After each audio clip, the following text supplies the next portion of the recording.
Sveiki, šiandien pakalbėsime apie narcizus ir pažiūrėsime, kas jie tokie yra. Mano rankose yra vokiškas variantas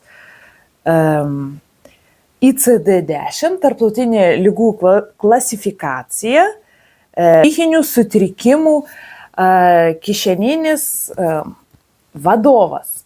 Tai va. Pažiūrėsime, kasgi tie narcisai, apie kuriuos kalba kaučiai, psichologai ir žmonės. Nagi, žiūrim, aš jau čia atsižymėjau, kur yra skyrius apie narcizus. Tai va, pagal klasifikaciją F60-80. Narcisinis asmenybės sutrikimas.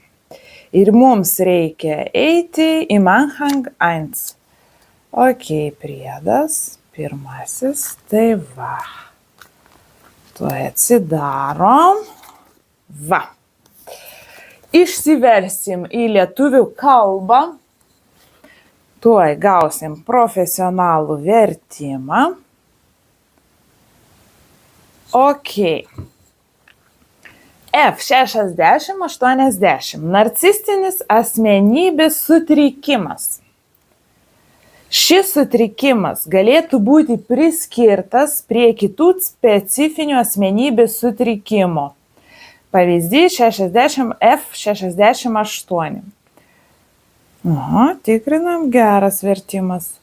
A. Turi būti įvykdyti bendrieji asmenybės sutrikimo F60 kriterijai. Nagi, pažiūrėkime. B. Bent 5 iš šių požymių. Reiškia dabar, ką aš perskaitysiu. Čia yra 9 požymiai, bent 5 turi būti požymiai, kad diagnozuoti narcisą. Aišku, su šitais požymiais jūs negalite tiesiog paimti ir diagnozuoti. Jeigu žmogus atitinka 5 požymius, tai dar nereiškia, kad jisai turi narcisistinės asmenybės sutrikimą. Gali būti tiesiog žmogus su narcisistiniais bruožais, bet tai nereiškia, kad jis narcisas. Bet vis tiek galime pažiūrėti, į kurią pusę, jeigu jūs įtarėte, kad šalia jūsų žmogus yra narcizas, galite pažiūrėti, ar jis atitinka bent 5 kriterijus. Taigi, žiūrim. Pirmas. Dydžio pojūtis, didybės manija, dėl savo paties reikšmingumo. Pavyzdžiui, asmenys perdeda savo pasiekimus ir talentus, tikisi būti pripažinti pranašesniais be atitinkamų pasiekimų. Žmonės, kurie yra tokie grandioziniai, kurie nieko ypatingo gyvenime nepasiekė, bet jie turi tokią galvoje fantaziją, kad jie yra didingi. Fantazija netitinka realybės. Antras požymis – preokupacija, užsiėmimas fantazijomis apie neribotą sėkmę, galią, spindesį, grožį arba idealią meilę. Svajoja narcizai apie idealią meilę. Trečias požymis. Įsitikinimas esant ypatingu ir unikaliu, kurį suprasti arba su kuriuo bendrauti gali tik kiti ypatingi ar aukšto statuso žmonės arba atitinkamos institucijos. Reiškia, kad jisai yra ypatingas ir su juo gali bendrauti tik ypatingi tam tikri asmenys, su beleko, su bomžais kokiais jie nebendrauja. Trečias punktas – pernelyg didelio žavėjimusi polinkis. Jie žavėsi savimi, kokie jie yra nuostabūs, puikus. Penktas požymis – privilegijatumo jausmas. Nepagrįsti lūkesčiai dėl ypatingai palankaus elgesio arba automatinio lūkesčių išpildymo. Reiškia, jų lūkesčius turi pildyti kiti automatiškai. Šeštas požymis. Tarpusavio santykių išnaudojimas. Pasinaudojimas kitais žmonėmis siekiant pasiekti savo tikslus. Naudojasi kitais žmonėmis. Septintas požymis. Empatijos trūkumas.